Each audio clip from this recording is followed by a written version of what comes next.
Hey everyone, this is Cyrus for bestebookreaders.com. Today I'm going to talk about a recent issue that came up with our Kindle Fire. If you've been following our channels on YouTube, and we had a couple of channels that were removed because we had some negative reviews for some of the e-readers, and I'm not sure why they were flagged, but they were removed. But we've been using different products such as Kindle Fire, Nook, and devices like that to do video demonstrations and maybe sometimes comparisons. And we have test units that we use for our reviews. So these are not work units. These are not something we use every day. They're just for testing each time we do videos, we test them and then we put them away for the next time to do demonstrations, or if you're doing a jailbreak or hack. And what happened was this Kindle Fire, the first generation, as you can see, it just stopped working. It was crashing. It was having some issues. And so we turned it off and turned it back on. Usually when we do a hard reset, hold the button for 30 seconds or 20 seconds or however many. Usually that does the job and the device comes back up. But what happened this time is it just went completely dead. And it's not an issue that is only unique to us or just happens once in a while, but we're just a couple of people. If you go to Amazon.com and to forums, a lot of people actually complain about this issue. And it's not something that it's uncommon. It's actually very common.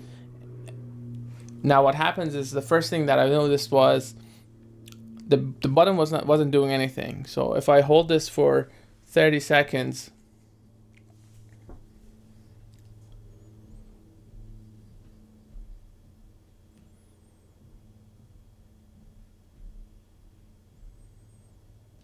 really does nothing. I mean, I've done it before, so it's just pointless to hold it for 30 seconds. But when I connected the power adapter to it, the back area actually does get heat. You can actually feel the heat.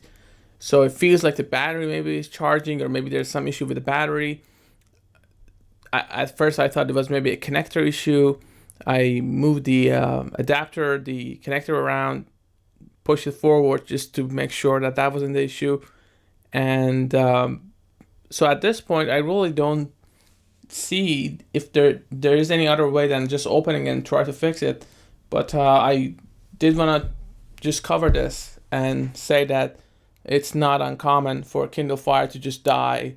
And this product, this what we have used for our reviews, I would say we use it for maybe for 20 videos in total, and maybe it had 25 hours of work since we got it. So it's not something that we killed it by playing games or using apps. So what I'm going to do is I'm going to show you guys how to open this Kindle Fire in the next video. Just going to be a short video. I'm not going to repair it because I don't have the parts yet, but you can go to eBay and actually buy parts for Kindle Fire or any other device. There are a lot of people who break their stuff and they put them on eBay. So what you do is you open it, you grab the parts that you can use, and you combine, and maybe you can fix it for cheap.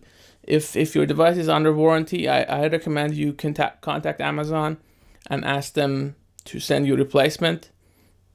This is not something you can fix with a hard reset. I've tried it. I've tried everything. And there was no liquid accident involved. There was no drop involved. The device just died, and that's all there is to it. So yeah, your best bet is if you're out of warranty, you can either buy a new Kindle Fire or Kindle Fire HD, or you can try to fix it yourself by getting parts from eBay. I've seen some people do it on Amazon too, but usually their listings are removed. So, and if you go on